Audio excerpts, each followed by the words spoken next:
Bienvenue, élu. La chose la plus dangereuse que tu puisses jamais être, c'est pleinement toi-même dans un monde accro aux illusions. Réfléchis à cela, car en ce moment même, le système nerveux de quelqu'un est en court-circuit simplement parce que tu as osé briller sans sa permission.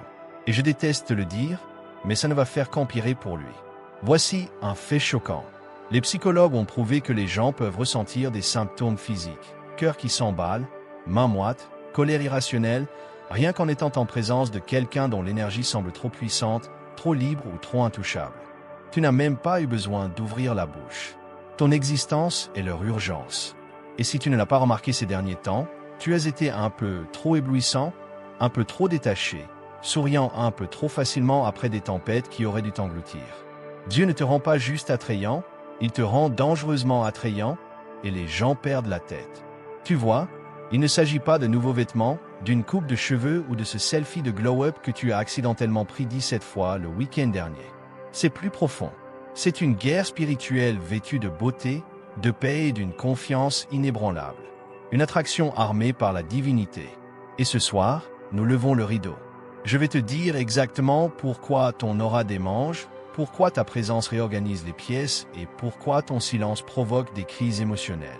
Et pour la part de méchanceté en moi et l'élu en toi, oui, nous allons en profiter à chaque seconde. Alors, accroche-toi, élu, car après cette vidéo, tu ne verras plus ton reflet ou leur réaction de la même manière. Numéro 1. Ton énergie porte des codes ancestraux non résolus que les autres reconnaissent inconsciemment. La plupart des gens ignorent que ce qui te rend si dangereusement attrayant n'est pas quelque chose qu'ils peuvent voir avec leurs yeux. C'est ce que leur esprit capte dès que tu entres dans une pièce.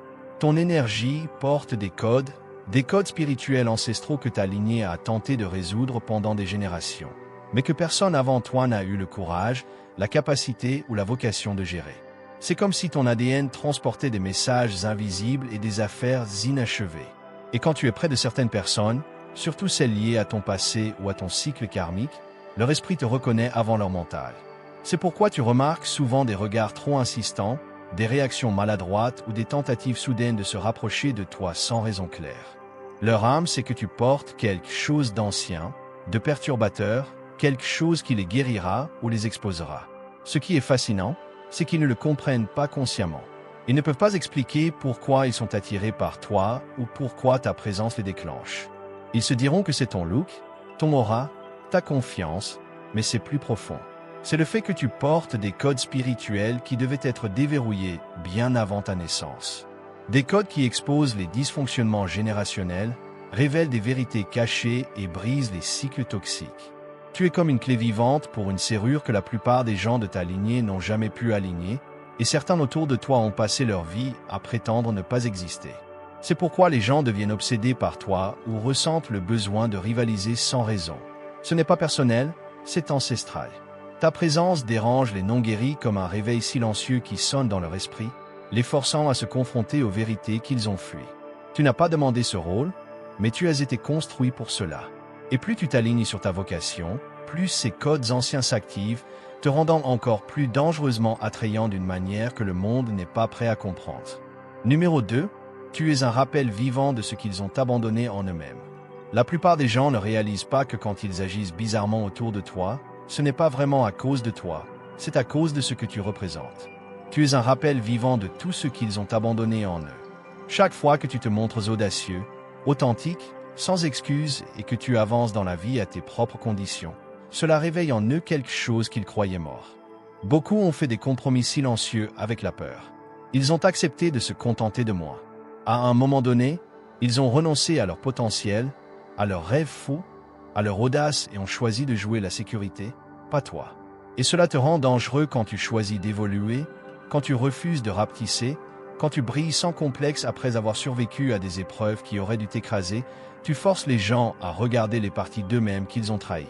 Tu déclenches la version 2.0 qu'ils ont dû enterrer pour être acceptés par leur famille, leurs amis, leur travail, leur communauté.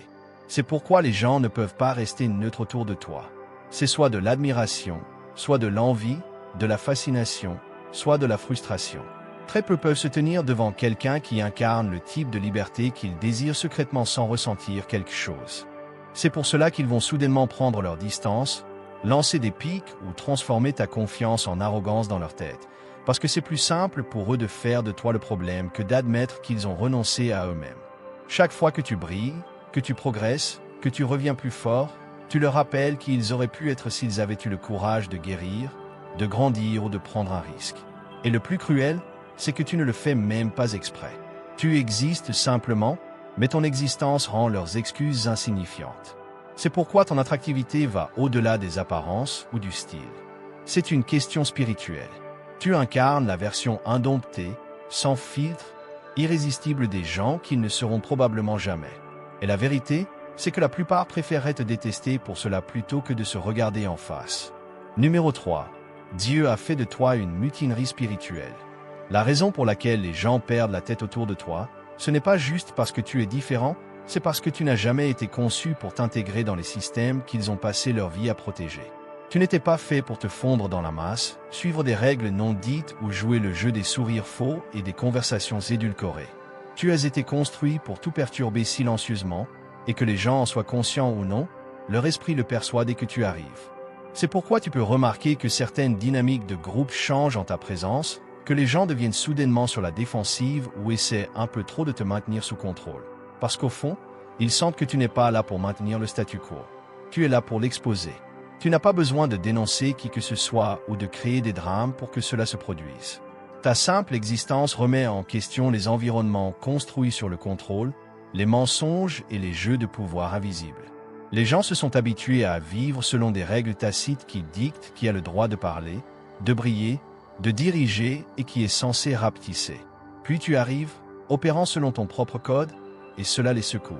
Cela menace le faux sentiment d'ordre sur lequel ils ont bâti leur vie.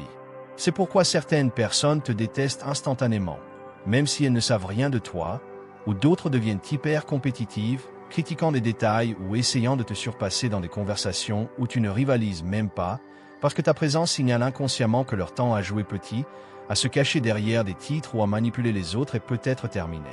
Tu forces les gens à affronter la réalité. Il y a une nouvelle énergie dans la pièce.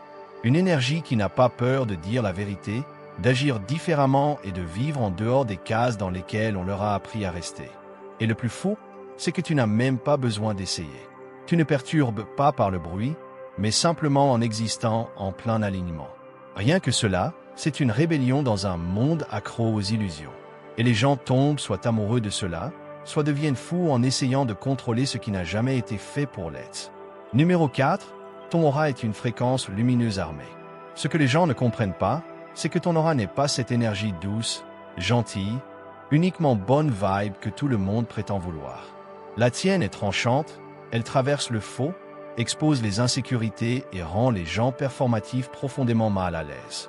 C'est le genre d'énergie qui ne tolère pas les connexions superficielles ou les bavardages insignifiants.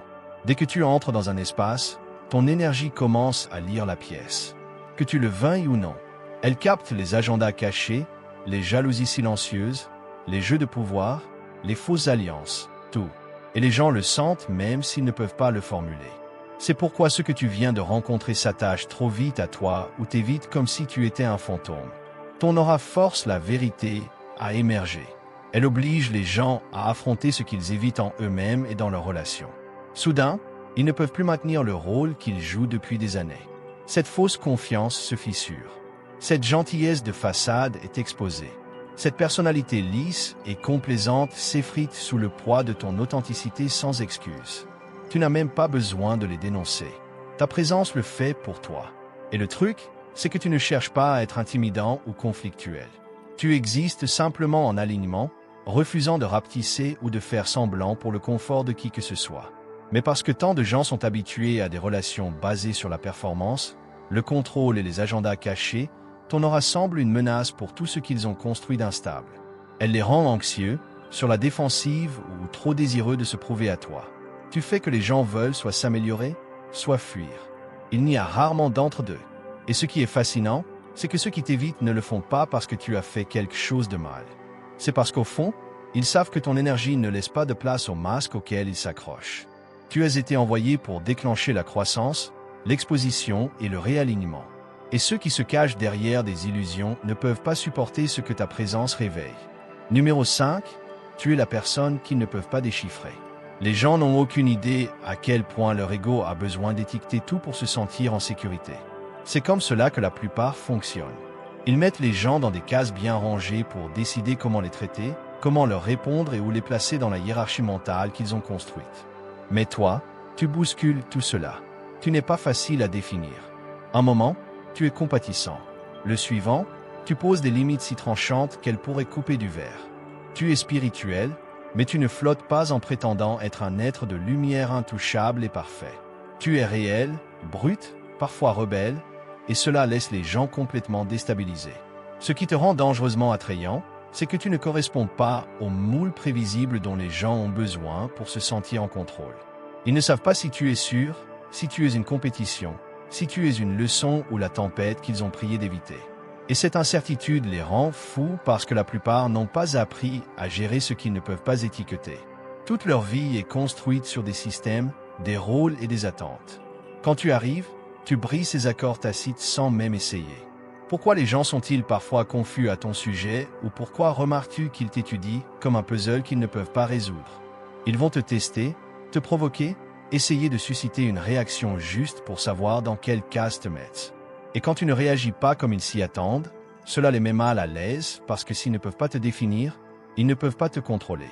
Et s'ils ne peuvent pas te contrôler, ils ne peuvent pas prédire comment leurs propres insécurités vont ressortir en ta présence. Tu terrifies les gens, non pas parce que tu es dangereux comme ils le prétendent, mais parce que tu leur rappelles qu'il existe une autre façon d'exister, une façon qui ne repose pas sur l'approbation, les étiquettes ou le fait de se faire petit. Et ce genre de liberté pour quelqu'un qui vit encore dans une boîte est à la fois magnétique et exaspérant. Numéro 6. Ton éclat physique est un effet secondaire de l'alignement intérieur. Les gens sont tellement focalisés sur les apparences que quand ils te voient briller différemment, paraître en meilleure santé ou bouger avec une nouvelle aisance, ils supposent que c'est un changement extérieur, une nouvelle routine de soins, une perte de poids, peut-être une nouvelle relation. Ils s'accrocheront à n'importe quelle explication superficielle parce que la plupart ne réalisent pas que ce qu'ils voient est en réalité un alignement spirituel qui transparaît physiquement. Ton éclat n'est pas cosmétique, c'est un effet secondaire de ton esprit entrant dans un ordre divin. Et qu'il puisse l'expliquer ou non, tout le monde autour de toi le ressent. Ta peau paraît plus claire, non pas à cause des produits, mais parce que ton niveau de stress a chuté quand tu as arrêté de tolérer le chaos et les faux amis. Tes yeux brillent plus parce que tu as récupéré des morceaux de ton âme que tu avais dispersés en essayant de plaire à des gens indignes. Ton énergie semble plus légère parce que tu as libéré les rancœurs, la honte et toutes ces guerres silencieuses que tu menais seul. Et maintenant, ce changement intérieur rayonne à travers ton corps d'une manière qui ne peut pas être achetée, imitée ou reproduite. Ce qui le rend déstabilisant pour ceux qui vivent encore dans le désordre. Les gens qui prospèrent dans la dysfonction sont toujours perturbés par ceux qui ont fait la paix avec eux-mêmes. Ton calme offense ceux qui ont besoin de chaos pour se sentir vivants. Ta joie irrite ceux qui sont accros à l'apitoiement. Ta lumière semble menaçante pour ceux qui se cachent encore dans les recoins sombres de leur âme. Et comme ils ne peuvent pas s'avouer que ce qui les dérange vraiment, c'est ta plénitude intérieure, ils se focalisent sur l'extérieur. Tu as changé. Tu te crois meilleur maintenant. Non, tu es juste en alignement, et cela se voit. Tu irradies littéralement une autorité spirituelle à travers ton apparence, non pas de manière bruyante ou ostentatoire, mais d'une manière subtile et indéniable qui pousse les gens à remettre en question leur propre reflet. Et au fond, ils savent que cela n'a rien à voir avec ta crème hydratante. C'est ton énergie, ta paix, tes blessures guéries, ton pouvoir retrouvé. Et pour ceux qui vivent encore dans le chaos spirituel, ce genre d'éclat ressemble à une attaque. Numéro 7. Tu es sans excuse dans un monde programmé par la permission. La plupart des gens ont été élevés, formés et conditionnés à attendre une permission avant de s'affirmer pleinement. Une permission de leurs parents, de leurs amis, de leur communauté, de leur travail, de leurs partenaires. Quelqu'un doit leur donner le feu vert avant qu'ils ne se sentent en sécurité pour revendiquer leur grandeur. Et si personne ne le fait, ils rapetissent, se contentent de moins, se convainquent que c'est de l'humilité alors que c'est juste de la peur déguisée en comportement socialement acceptable. Mais toi, tu n'as jamais demandé de permission. Tu as simplement commencé à bouger comme si tu avais ta place ici, comme si ta voix comptait, comme si ta présence était un fait et non une faveur. Et rien que cela te rend dangereusement attrayant dans un monde où la plupart ne réalisent même pas à quel point ils sont piégés. Tu entres dans les espaces et tu les revendiques sans explication. Tu brilles sans t'excuser. Tu réussis sans modérer ton éclat pour rassurer les gens insécurisés. Tu exprimes ta vérité sans demander si c'est d'abord acceptable. Et quand quelqu'un agit comme cela, les gens ne savent pas comment réagir. Soit cela inspire la part d'eux qui aspire secrètement à ce genre de liberté, soit cela déclenche la part d'eux qui a passé des années à se convaincre qu'il est plus sûr de se faire petit. Il n'y a rarement de juste milieu. C'est pourquoi les gens t'admirent avec obsession ou essaient de te démolir, parce que quelqu'un qui avance avec une énergie sans excuse représente une forme de possession de soi que la plupart n'ont jamais goûtée. Cela leur rappelle que la cage dans laquelle ils sont n'est pas verrouillée. Et c'est une réalisation terrifiante quand tu as passé ta vie à rejeter la faute de ta petitesse sur les autres. Le plus fou, c'est que tu n'essaies même pas de prouver quoi que ce soit. Tu as juste arrêté de négocier ta valeur, tes dons et ton droit d'être exactement qui tu es. Tu as cessé de chercher des autorisations, et maintenant tu vis d'une manière qui attire les regards et expose tous ceux qui attendent encore que le monde les applaudisse avant d'entrer dans leur lumière. Et pour soit captivant, soit exaspérant. Numéro 8. Tu actives les désirs enfouis qu'ils ont enterrés pour survivre. Ce que la plupart n'avoueront jamais, c'est que pour survivre dans ce monde, dans leur famille, leur communauté, leurs relations, ils ont dû enterrer des parties d'eux-mêmes. La part sauvage qui les poussait à dire ce qu'ils pensaient, l'audace qui leur disait qu'ils méritaient plus, la sensualité dont on les a fait honte, la voix en eux qui disait la vérité et qui rendait les gens mal à l'aise. Petit à petit, ils ont tué les parties d'eux qui menaçaient l'approbation dont on les avait conditionnés à avoir besoin. Et maintenant, tu arrives, vivant sans excuse dans ces mêmes zones qu'ils ont dû réduire au silence, et cela les détruit. Ta présence n'est pas attrayante juste à cause de ton apparence ou de tes mots. C'est parce que tu réactives inconsciemment les parties des gens qu'ils croyaient mortes. Cette étincelle de hardiesse, cette énergie indomptée, cette voix dans leur tête qui murmurait. Et si tu te fichais de ce qu'ils pensent, tout cela revient en force quand tu es là. Et comme la plupart ne sont pas équipés pour affronter ces parts d'eux, ils blâment la personne qui les fait ressentir cela. Toi, ils te diront que tu es trop intense, trop différent, parce que c'est plus simple de projeter leur malaise sur toi que d'admettre que tu as réveillé une vérité qu'ils ont passé à enterrer. Ce n'est pas de ta faute. Tu n'es pas arrivé avec l'intention d'exposer les regrets secrets ou le potentiel inassouvi des autres. Ton énergie fonctionne juste comme cela. Elle ressuscite ce que les gens ont enterré pour survivre. Et survivre n'est pas la même chose que vivre. C'est pourquoi tu remarqueras que les gens sont attirés par toi puis se retirent, t'admirent de loin tout en ressentant une sourde rancune face à ce que tu leur rappelles, qui ils étaient, ou pire, qu'ils ont eu trop peur de devenir. Tu n'as pas demandé ce rôle, mais tu le portes. Et que les gens l'admettent ou non, ton existence les confronte à cette vérité inconfortable. Les parties d'eux qui ne sont pas mortes, juste endormies. Et tu es le déclencheur qui les réveille. Numéro 9. Tu maintiens une tension irrésistible entre lumière et obscurité. Tu n'es pas le genre de personne qui ressent le besoin de choisir entre la lumière ou l'obscurité. La plupart passent leur vie à essayer de rentrer dans une catégorie. Soit prétendre être tout bon et pur, soit plonger tête baissée dans le chaos pour prouver qu'ils sont libres. Mais toi, tu tiens les deux avec une grâce rare, les mélangeant d'une manière qui déroute, captive et attire les gens. Tu as fait la paix avec ton moi supérieur et ton ombre. Et dans cet équilibre, tu dégages une beauté dangereuse. Ce n'est pas le genre d'attrait qu'on peut mettre dans une case parce qu'il défie toutes les étiquettes qu'on essaie de te coller. Il y a une sainteté dans ton énergie, mais pas une sainteté de fausse vertu ou de douceur niaise. C'est une pureté gagnée à travers la lutte, les expériences réelles, l'acceptation de tes défauts et de l'obscurité en toi. Et cette obscurité, ce n'est pas quelque chose dont tu as honte. Ce n'est pas une excuse pour blesser les autres ou sombrer dans le chaos. C'est le pouvoir d'être réel, la capacité de te tenir dans toute ta complexité sans avoir à cacher une partie de toi.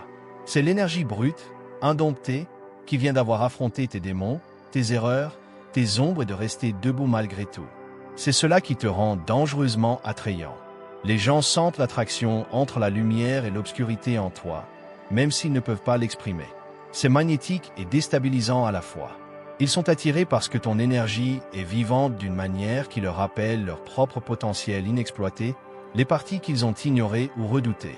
Tu ne brilles pas juste de lumière et tu ne disparais pas non plus dans les ténèbres. Tu marches entre les deux, équilibré et sans excuse, créant une tension si irrésistible qu'on ne peut pas détourner le regard. Numéro 10. Tu représentes un pouvoir non cédé.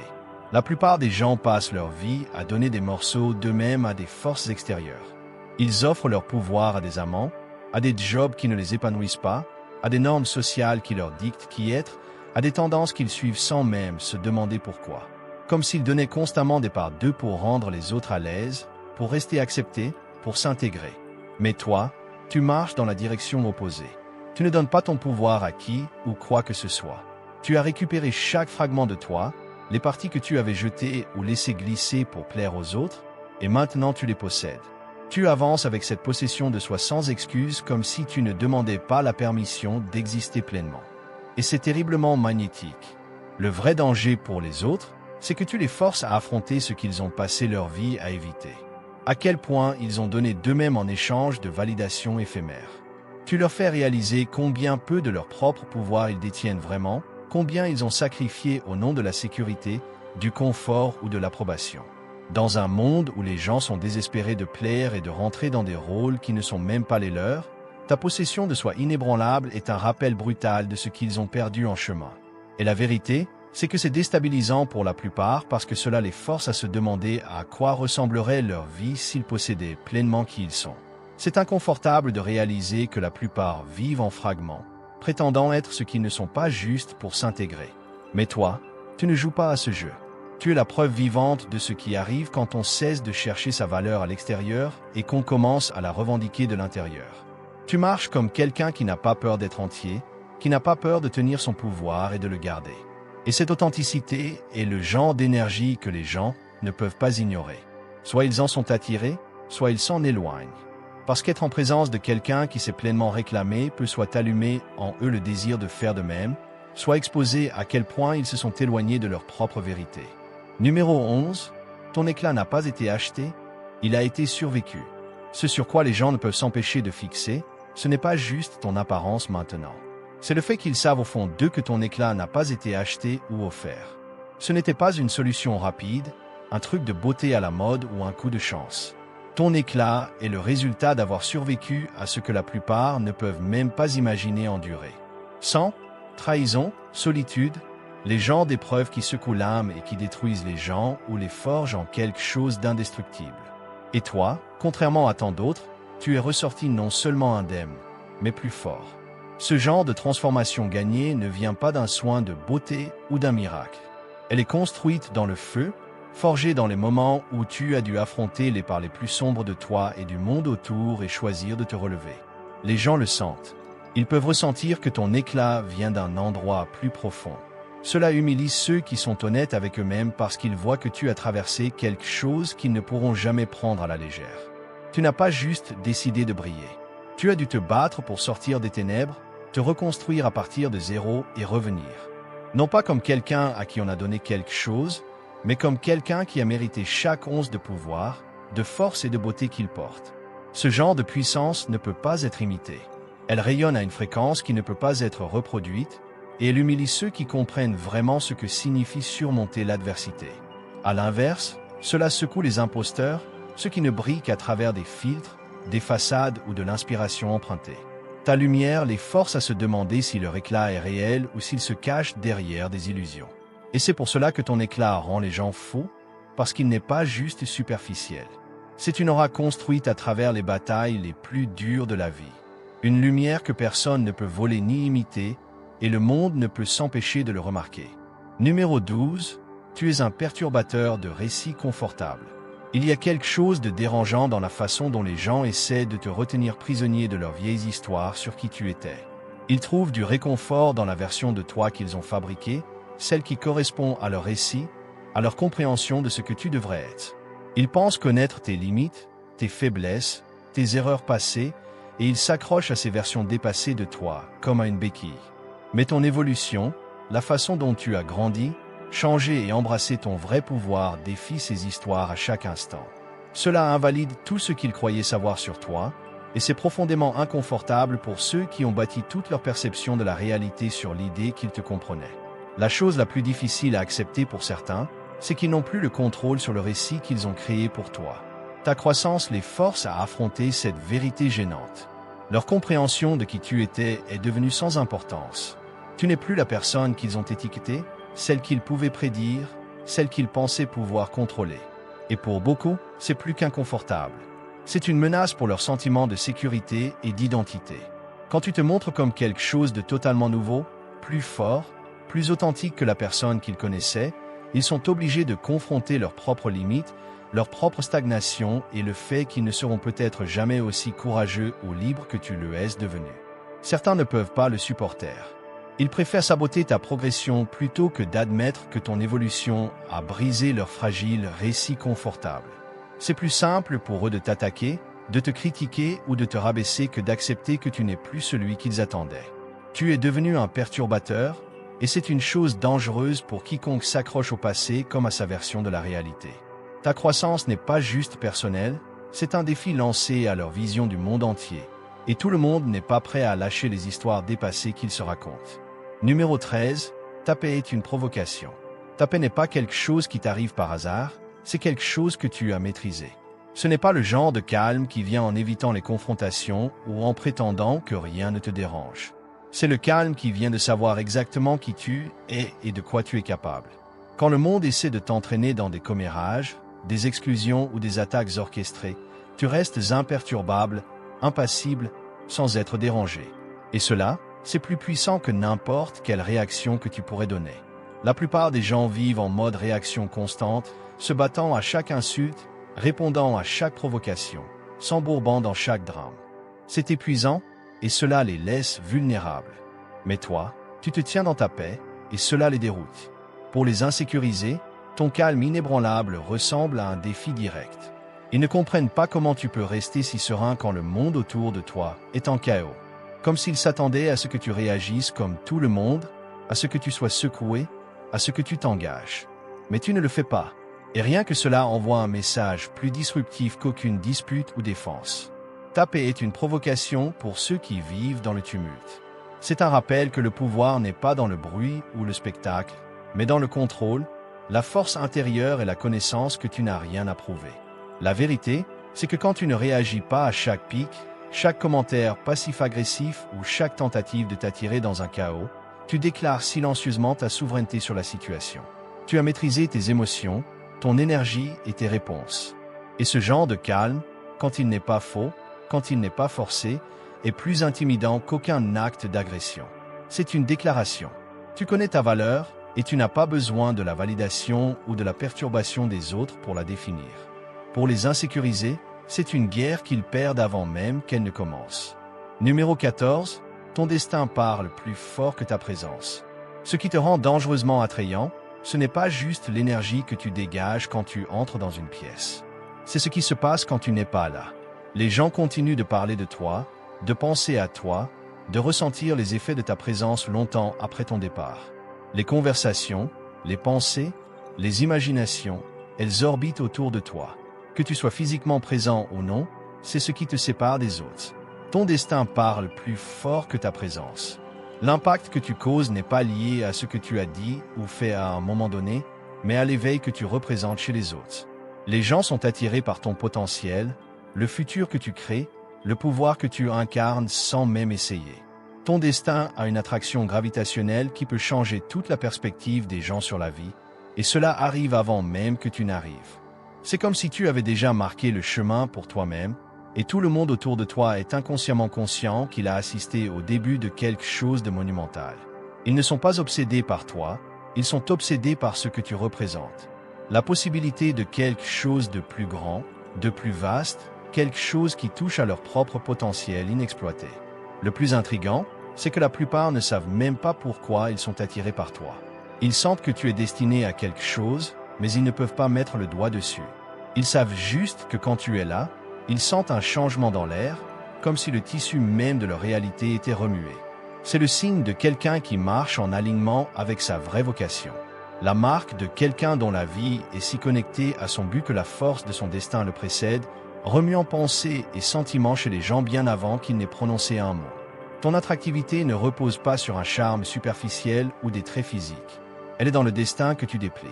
Et quand les gens le sentent, ils ne peuvent s'empêcher d'être attirés par cette énergie, même s'ils ne la comprennent pas pleinement. Et cela, mon ami, c'est le vrai pouvoir d'un attrait dangereux. En fin de compte, Ton attractivité dangereuse n'est pas quelque chose qui peut être facilement expliqué ou reproduite.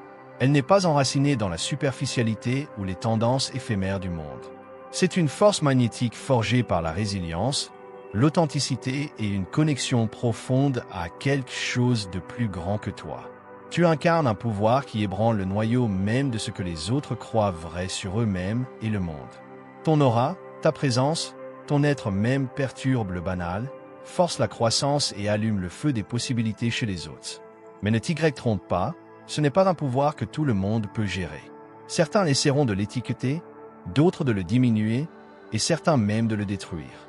Mais plus ils essaieront de te définir ou de te limiter, plus ton essence s'étendra, rayonnant au-delà de leur portée. Tu n'es pas juste une attraction passagère. Tu es une force de la nature, une incarnation de quelque chose d'intemporel et d'irrésistible. Le monde peut essayer de te retenir, mais ton destin ne sera jamais réduit au silence, et ta lumière ne sera jamais obscurcie. Ce qui te rend vraiment dangereusement attrayant, c'est ta capacité à être toi-même sans excuse, à marcher dans ton pouvoir, à perturber le confort et à réveiller chez les autres quelque chose qu'ils ne savaient même pas posséder. Tu n'as besoin de l'approbation de personne parce que l'univers a déjà conspiré en ta faveur. Alors que tu continues d'évoluer, que ton destin continue de se déployer, le monde regardera fasciné et captivé par la force irrésistible que tu es. Et peu importe comment ils essaieront de t'étiqueter, tu resteras toujours bien plus grand que tout ce qu'ils peuvent comprendre ou contrôler. Tu n'es pas juste attrayant. Tu es une révolution vivante, et le monde ne sera plus jamais le même à cause de toi. Si tu as ressenti la puissance de ces mots, si tu es prêt à embrasser pleinement ton attractivité dangereuse et à posséder ton destin, alors ne manque pas ce qui vient ensuite.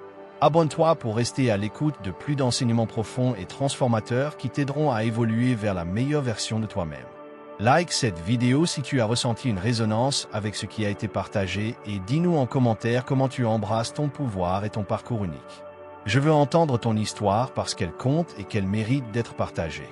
Et n'oublie pas de partager cette vidéo avec ceux qui ont besoin de ce message, car nous sommes là pour nous élever les uns les autres et réveiller le pouvoir intérieur. Continue de briller, continue d'évoluer et rappelle-toi, le monde attend ta lumière. À la prochaine.